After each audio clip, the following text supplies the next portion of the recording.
बिस्मिल्लाहिर्रहमानिर्रहीम। अस्सलामु अलैकुम वरहमतुल्लाहि वबरकातुहू। आबिद राज चैनल की तरफ से आज मैं आपको तौबा इस्तग़फ़ार करने का तरीका बताऊंगा और वो दुआ बताऊंगा जो आप पढ़ें तो अच्छे तरीके से तौबा इस्तग़फ़ार भी हो सकती है और अल्लाह ताला से रहम भी मांग सकते हैं हम।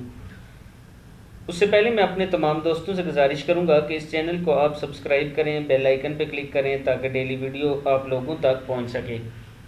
तो दोस्तों, पढ़ना क्या है, आप दोस्तों ने अगर किसी मसले में फंस जाते हैं, अल्लाह ताला की किसी आजमाइश में फंस जाते हैं, अल्लाह ताला आप पर आजमाइश भेजता है, तो उसके लिए बेहतरीन तरीका ये है कि आप अपने रब को राज़ी करें और इस्तग़फ़ार करें। इस्तग़फ़ार से ही आपका रब राज़ी हो सकता है। उसके लिए जो दुआ मैं आपको बता रहा हूँ इसको कसरत से पढ़ा करें, इंशाअल्लाह आपका मसला हल हो जाएगा और तौबा भी कबूल होगी। पढ़ना क्या है? रब्बिग़फ़िर वरहम व अंत खैरुर राहिमीन।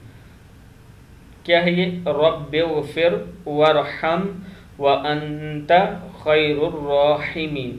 फिर पढ़ लें, रब्बिग़फ़िर वरहम व अंत खैरुर राहिमीन। सदक़ल्लाहुल अज़ीम।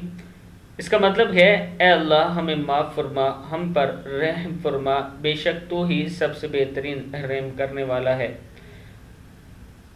इस दुआ को आप ज़्यादा से ज़्यादा पढ़ें। अल्लाह ताला से एक तो आप बख्शिश तलब कर रहे हैं, दूसरा अल्लाह ताला की रहमत अल्लाह ताला से तलब कर रहे हैं। आपने खुद भी इसको पढ़ना है और अपने दोस्तों के साथ भी इसको शेयर करना है। अस्सलामु अलैकुम वरहमतुल्लाहि वबरकातुहू।